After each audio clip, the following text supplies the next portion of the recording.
Bonjour Alexandre. Bonjour Samuel. On va rien faire de faux comme souvent à la télé aujourd'hui. Je te vois donc dans le cadre de mon livre-film. Son titre, Risque de chance, traduction littérale de l'idéogramme chinois du mot crise. Sa vocation, aider à faire naître celle des autres. Le cœur de son message, rien ne peut empêcher ta contribution au monde, mais sais-tu quelle est-elle? Son histoire, ça sera la mienne et les vôtres partagées en résilience. Ces thématiques, elles seront ouvertes et portées par chaque personnalité très différente. Alors ma première question, Alexandre, c'est en tant qu'homme, patron, peut-être papa, peux-tu me dire s'il te plaît quel est le plus beau risque dans la vie? Oh, le plus beau risque de la vie, c'est quand même de donner la vie. C'est quand même de donner la vie, c'est d'avoir cette folie de se dire que tu peux arriver à transmettre, à faire grandir, à faire aimer. C'est quand même, quand tu prends tous les risques qu'on prend, c'est quand même le plus grand celui-là. Ouais, je pense que c'est le plus grand risque. As-tu un exemple vécu de ce beau risque? Ah oui, 3 fois. J'ai 3 grandes filles, trop grandes maintenant. Et c'est vrai que, enfin, tu le sais mieux que personne, c'est quand même c'est quand même la plus belle expérience humaine qu'on puisse avoir, hein. D'abord, pour un papa d'avoir des filles, tu le sais, de les faire grandir, de se tromper. Qu'est-ce qu'on se trompe quand on élève des enfants? On a des gens qui disent qu'ils élèvent bien leurs enfants. Donc, qu'est-ce que je me suis trompé? Qu'est-ce qu'on fait des trucs pas bien, pas comme il faudrait? Mais qu'est-ce que c'est chouette. Et c'est vrai, je trouve que c'est la plus belle expérience de la vie et le plus beau risque qu'on prend. Comment as-tu vécu donc cette paternité et qu'est-ce qui était vraiment important pour toi, voire plus grand que toi? Hmm. Bah, dans la paternité, il y a évidemment dans l'idée de filiation, une espèce de fil entre les gens qui t'ont précédé, les gens qui t'ont suivi. Après, chacun a ses affaires, ses histoires familiales. Moi, j'ai la chance d'avoir des parents dont je suis exceptionnellement proche et qui ont fait de moi ce que je suis très largement. Et donc, tu as envie, quand tu as été autant aimé, tu as envie de faire la même chose à ta façon, à ta manière, de savoir si tu en es capable. Et c'est une aventure que je trouve magnifique. Et moi, moi, j'aime le temps long.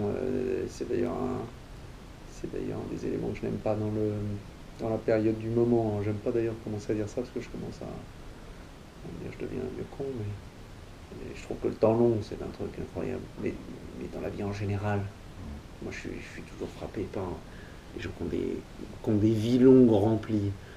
J'ai frappé des grands artistes qui ont des vies longues remplies, qui ont du succès à 20 ans, d'un succès à 30, qui ont retrouvé le succès à 40, puis ça continue.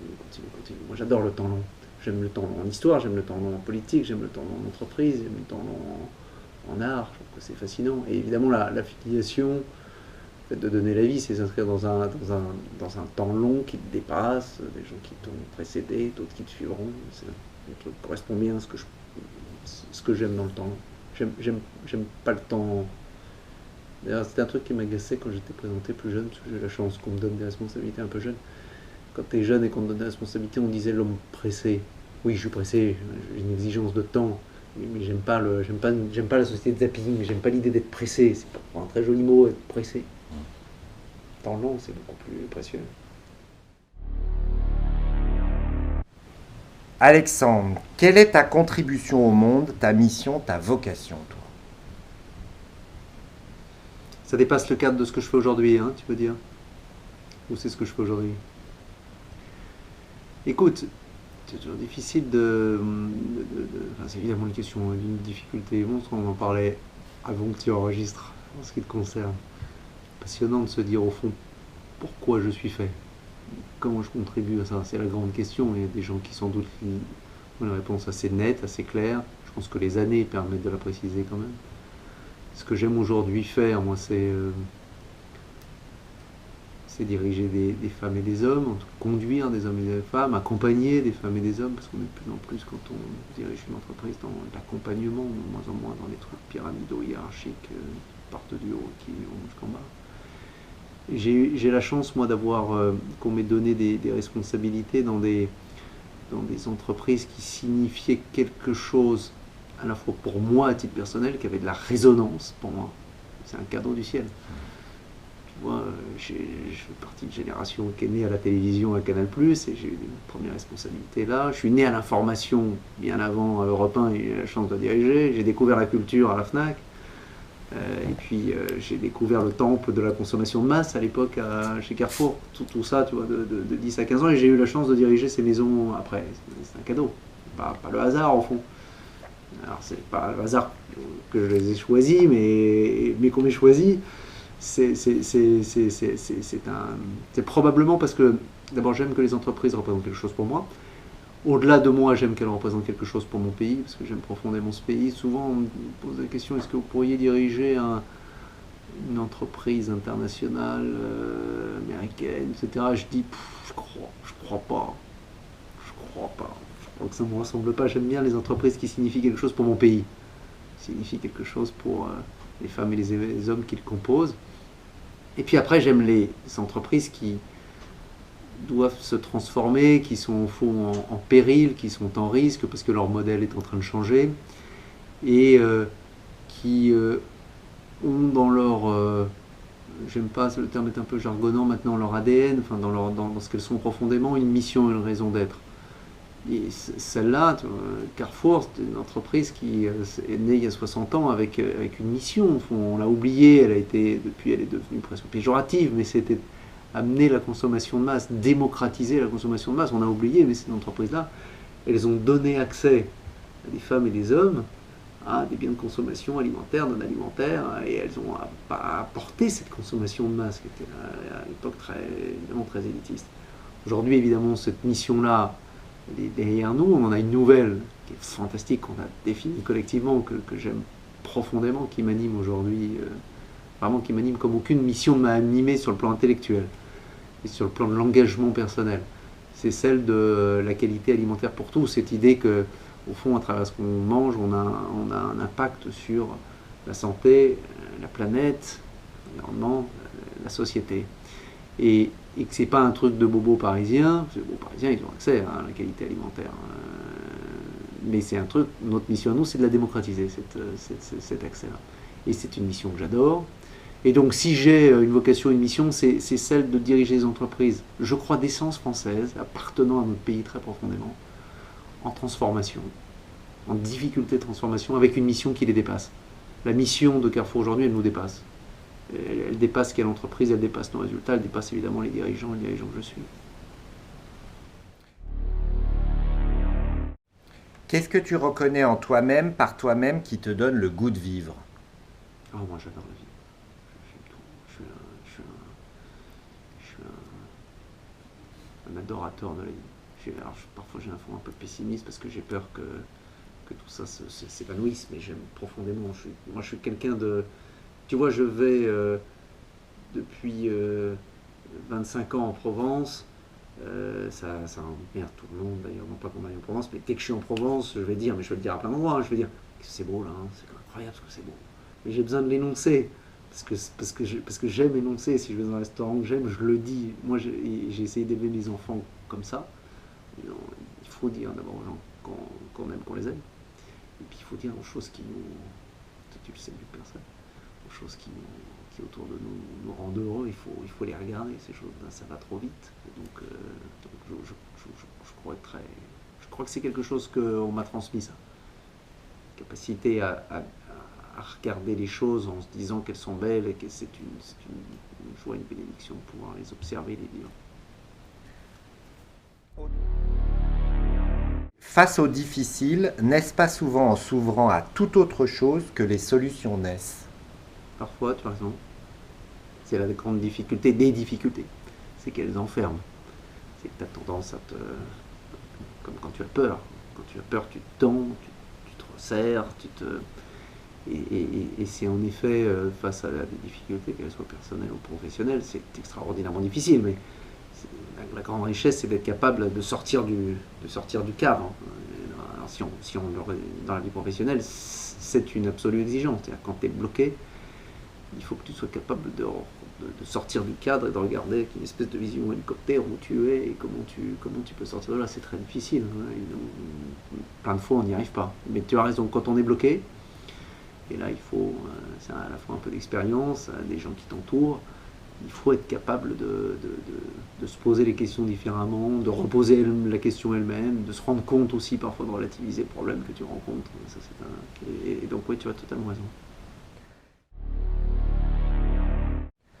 Est-ce un risque de chance de vivre en connaissance de l'histoire, Alexandre? Ah là, bien sûr. Bien sûr. Alors, je peux en parler des heures, mais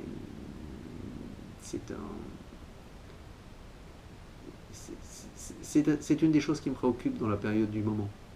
Vraiment, mais très sincèrement. Hein. C'est cette dictature de l'instant, cette absence de temps long, parfois de volonté de le connaître, le temps long. C'est pour ça que l'enseignement, l'éducation, les professeurs, l'instituteur, c'est si important. L'histoire, d'abord, c'est passionnant. Moi, je découvre encore aujourd'hui, on découvrirai, j'espère pour le prochain demi-siècle, des périodes dont je me dis, tiens, le milieu 17e, c'est pas un truc qui me fascine, et puis tout à coup je me rends compte que c'est plein de choses fascinantes, il y en a plein comme ça tout le temps, et j'ai des périodes de prédilection, moi, comme tu le sais, mais je trouve que toutes les périodes historiques sont folles. Et évidemment, ça te nourrit, tu comprends le présent quand tu as compris le passé, tu tires des enseignements de tout ce qui s'est passé, des erreurs, des succès, des grandes tendances de la société d'aujourd'hui, elles sont nées de ce que nous sommes très profondément, et quelquefois je m'inquiète un peu de la dictature de l'instant, de la manière dont l'histoire est enseignée aussi. Moi je crois que l'histoire c'est aussi un truc chronologique, il y a des moments, ça défile, il faut comprendre qu'une période donne lieu à une autre période, c'est pas seulement des thématiques. Et donc c'est un sujet que je trouve essentiel. Connaître son histoire, connaître l'histoire de son pays, de son peuple, c'est essentiel. En parlant d'histoire, est-ce un risque de chance de choisir un camp plutôt qu'un autre dans un contexte extraordinaire comme la résistance? Ah bah oui. Oui, il y a des moments dans une vie, il faut choisir. Il y a des moments dans une vie, il faut s'engager. Alors, c'est la grande question, enfin moi c'est une question qui m'obsède depuis que je suis en âge de réfléchir à ces questions-là, et la résistance, comme tu sais, est un sujet qui est très important pour moi pour de multiples raisons. C'est très difficile de savoir. Cette très belle question de qu'est-ce que j'aurais fait moi. Elle n'est pas triviale. Pas parce que tu adores la résistance, que tu es fasciné par la résistance, que tu sais ce que tu aurais fait toi. Le courage physique, le courage de mettre en danger les siens, de mettre en danger tout ce que tu as, c'est des questions qui sont quand même des questions très, très, très, très difficiles à résoudre. Tu as quelques convictions de ce que tu es capable de faire, mais c'est tout. Mais bien sûr qu'il y a des périodes où il faut savoir s'engager. Il y a des périodes où il faut être capable de tout remettre en cause. Et il faut être capable de les attraper, ces périodes-là, de les sentir. Tu vois, moi je pense que si tu prends la guerre, probablement, c'était pas forcément si net à tous les moments pour les femmes et les hommes de se dire que c'était le moment de l'engagement. Évidemment, 30 ans après, quand tu regardes ça, tu dis comment ils ne se sont pas rendus compte que dès le 19 juin, il fallait être résistant, etc. Évidemment, c'est beaucoup plus compliqué parce qu'il y a la vie de tous les jours. Et puis, mais l'engagement, c'est beau d'être capable de s'engager, de renoncer à tout. Je suis toujours très frappé, tu vois, des histoires de résistants, quelquefois qui viennent des classes populaires, qui abandonnent le peu qu'ils ont, puis quelquefois des gens qui viennent de classes très élevées, qui prennent des risques colossaux, des histoires confidentielles. Très souvent, ça me frappe. Le nombre de gens qui arrivent à te raconter une histoire qui est arrivée à leurs parents, les anonymes de cette période, c'est fantastique. Tant de gens ont fait des actes héroïques, anonymes, qui ne requièrent d'ailleurs, ils ne souhaitent que l'anonymat. C'est magnifique. Ah oui, bien sûr. Est-ce un risque de chance d'être né à Saint-Étienne et de grandir à Megève? Oui, c'est un risque de chance parce que c'est deux beaux endroits. Saint-Étienne, j'y ai très peu passé de temps, mais c'est une cité que j'y suis retourné quelques années après quand mon papa a eu des responsabilités footballistiques. C'est un lieu où les gens sont vrais. Stéphanois, c'est des gens vrais, c'est la classe, c'est les gens qui viennent de la classe ouvrière, c'est des travailleurs, c'est l'ombre de Lyon, c'est pas facile d'être stéphanois, t'es un peu enclavé, les territoires sont durs, les industries ont été en difficulté, et pour autant c'est des gens d'un courage, d'une fidélité, d'une capacité à repartir au combat, c'est magnifique, c'est un endroit, alors probablement j'espère que ça m'a transmis quelques valeurs, même si j'y ai pas passé beaucoup de temps. Puis les montagnards, c'est des gens très différents, hein, c'est des gens avec une apparente dureté, mais avec beaucoup de fidélité, beaucoup de courage, beaucoup de travail. Ouais, j'ai beaucoup de chance d'être dans ces endroits-là, c'est de bons environnements, ça. Est-ce un risque de chance d'être fan et ami de Roger Federer? Non, mais fan, est-ce que c'est un risque de chance? Oui, c'est d'abord fantastique quand dans un truc que tu aimes passionnément, moi j'aime passionnément ce jeu, de rencontrer ce qui est la perfection de ce jeu-là. Je compare toujours Federer, tu vois, en photo à différents endroits là, autour de nous. Pour moi, c'est un danseur. Tout ce qu'il fait est esthétique et beau, de l'entrée sur le court jusqu'à la sortie. Tous ses gestes sont beaux. Moi, j'aime Federer comme je pense les grands fans de danse aiment Nureyev, quoi. Tu vois, c'est une émotion esthétique. Et puis après, c'est passionnant parce que c'est un jeu très intellectuel, très compliqué, où tu passes beaucoup de temps à ne pas jouer en réalité, à attendre entre deux points, etc. Et c'est un personnage qui s'est réinventé, c'est un personnage qui bouillonne à l'intérieur, qui était un espèce de volcan, et puis qui a acquis une espèce de sagesse de moine bouddhiste, quoi. Et c'est passionnant ce chemin-là. Donc c'est une grande chance d'avoir, dans un truc que tu aimes passionnément, rencontré celui qui l'incarne. Voilà. Est-ce un risque de chance de penser plus vite que d'autres, Alexandre? Je sais pas ce que ça veut dire penser plus vite que d'autres. Moi, ce que j'aime, moi, j'aime réfléchir. J'aime regarder un sujet par tous les bouts. Ça me passionne parce que il n'y a pas de questions, qui ont une réponse univoque. Il n'y a pas de sujet qui soit simple. Il y a toujours de la complexité à un sujet. Il y a toujours différentes approches. Et si je m'accorde une qualité, c'est celle de réinterroger un sujet, d'essayer de ne pas le regarder d'une seule manière. Les gens qui ont des certitudes me fatiguent, ouais, avec le temps, de plus en plus d'ailleurs. Je trouve qu'on se nourrit tellement de l'échange, de reposer les sujets.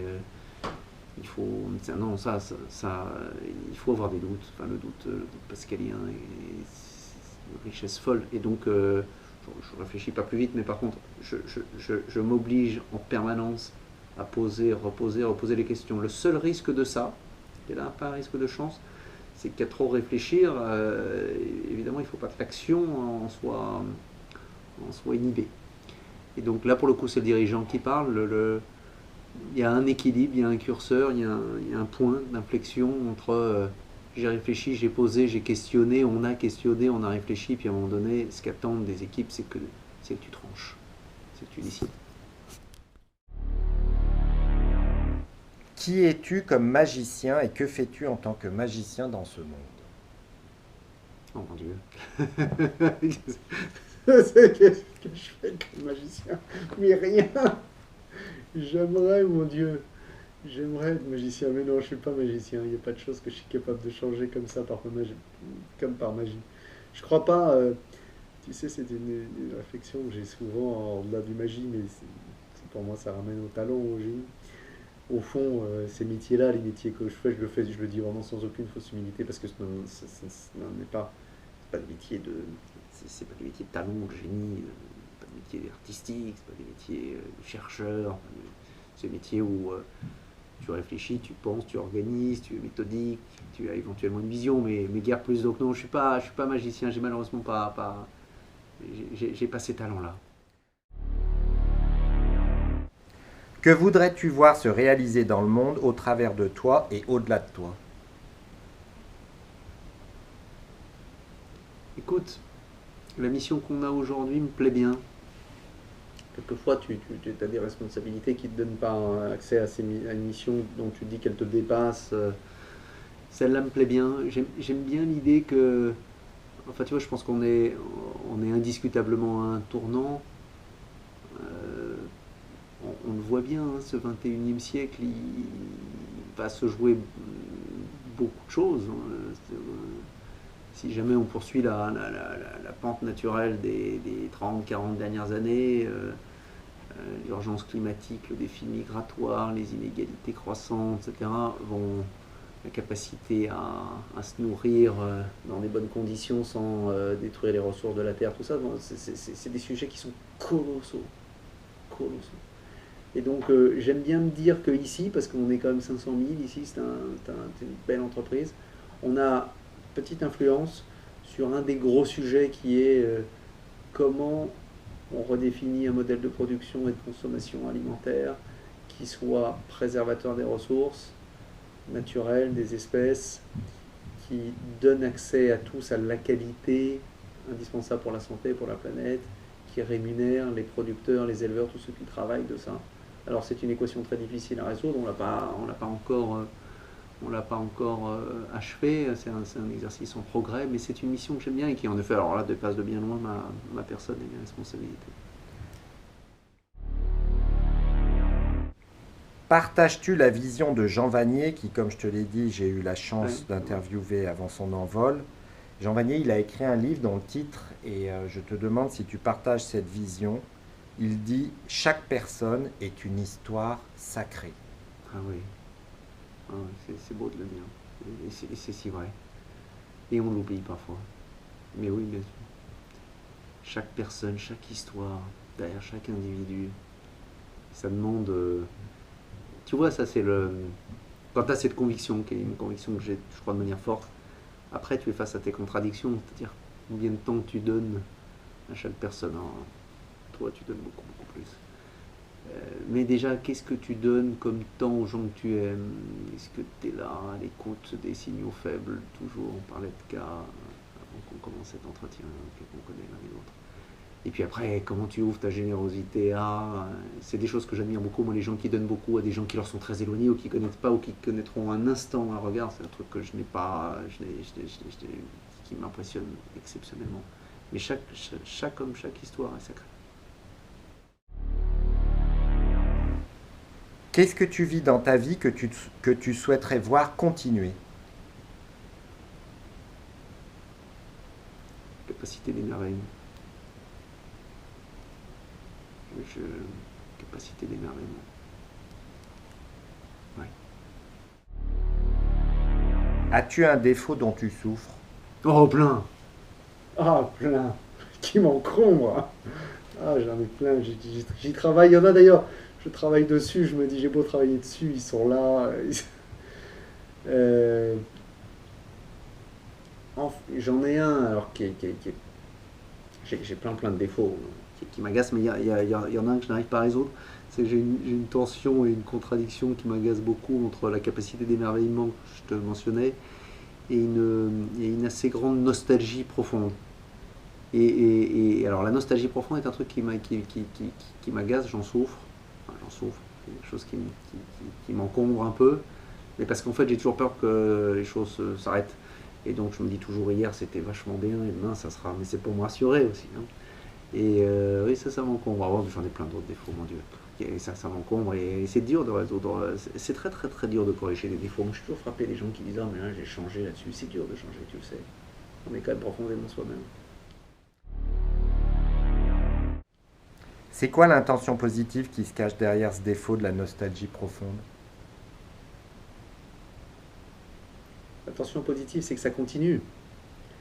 C'est que les rencontres de demain soient aussi belles, c'est que les émotions soient aussi belles, que les lieux soient aussi beaux, que les rencontres humaines enrichissent, que tu aies la capacité d'émerveillement qui dure. De temps en temps, je me dis, mais le jour où ça...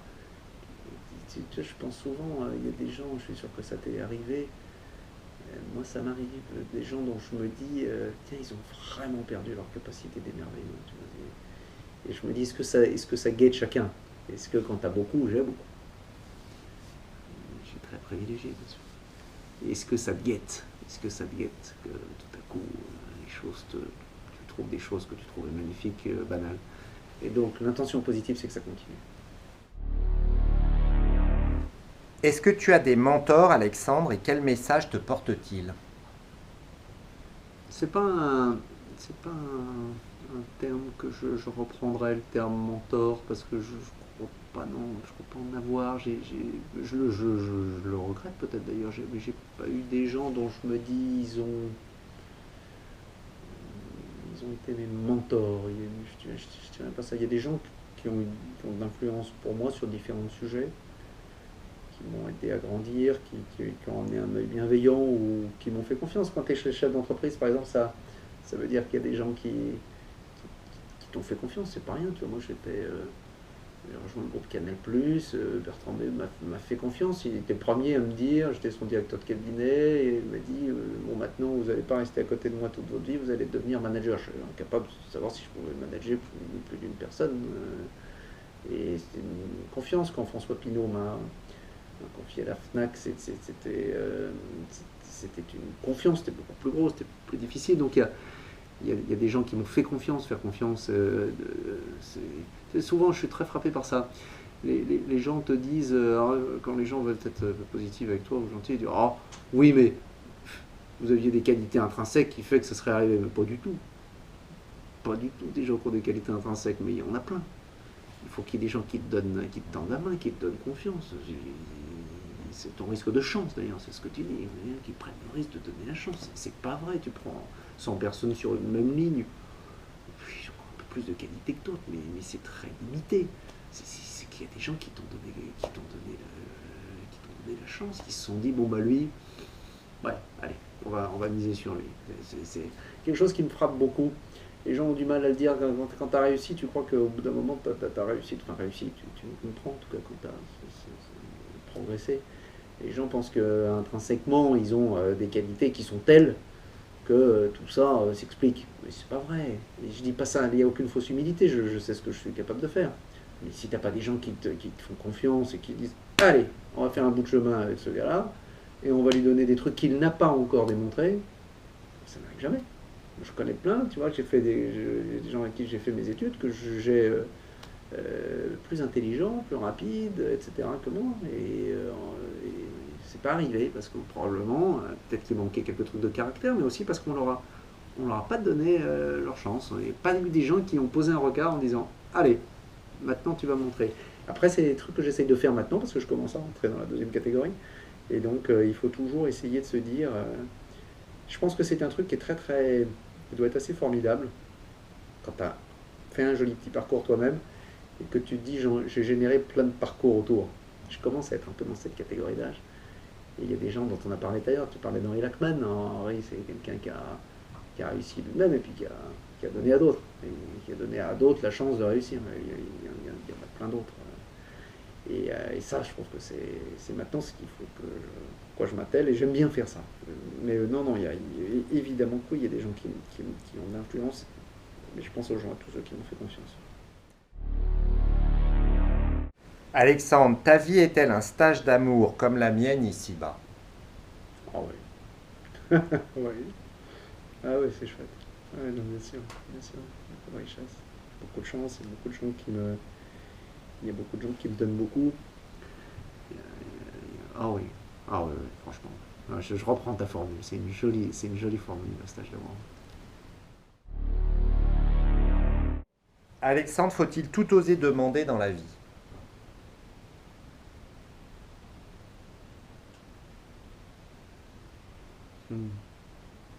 Je crois. Je crois qu'il faut oser demander, oui. Il faut oser poser, il faut oser questionner. Il faut oser demander qu'on tende la main. Il ne faut pas avoir peur de l'autre. L'autre est toujours bien meilleur qu'on croit et bien plus bienveillant qu'on croit.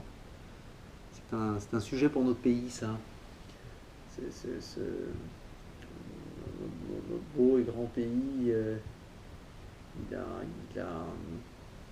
perdu un peu la confiance les uns envers les autres. C'est un pays qui a trop de défiance en lui. De jalousie, mais je dirais surtout de défiance. Et en fait, quand tu vois les gens individuellement, il n'y a aucune raison d'avoir de la défiance envers eux, hein. L'immense majorité des gens sont ouverts, généreux, bienveillants, etc. Et quand tu les prends dans leur collectivité, comme un groupe, il y a de la défiance. Et je trouve que c'est un des gros sujets qu'on a, notre génération. Voilà. Il faut que, si on aime ce pays, on est moins sur l'humanité, on est sur le pays, il faut qu'on arrive à rétablir de la confiance entre les gens. Et c'est pas si facile, la confiance. Et pour ça, tu vois, la confiance, ça veut dire aussi l'ascenseur social, ça veut dire... j'aime bien ta partie de l'analyse du mot crise.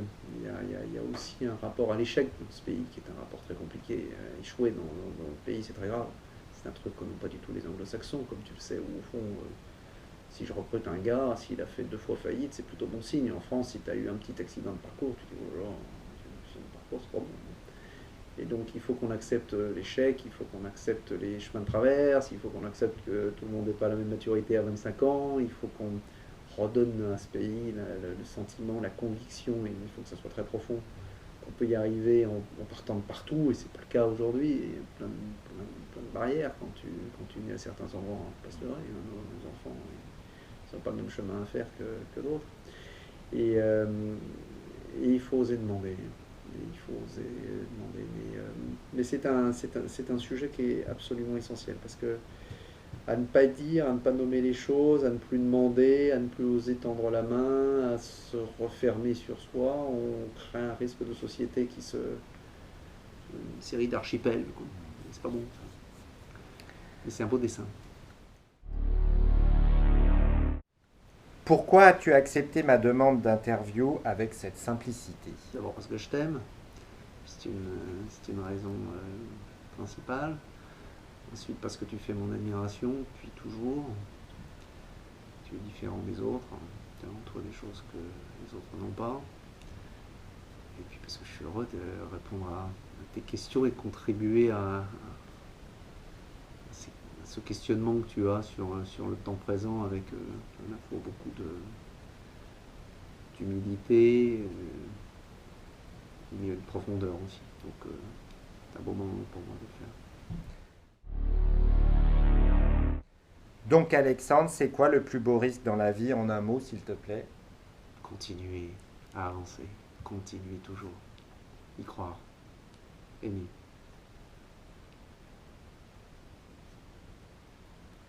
Le mien aura été de partager ce moment avec toi aujourd'hui. Merci du fond du cœur. As-tu une question? Es-tu heureux en ce moment? Oui.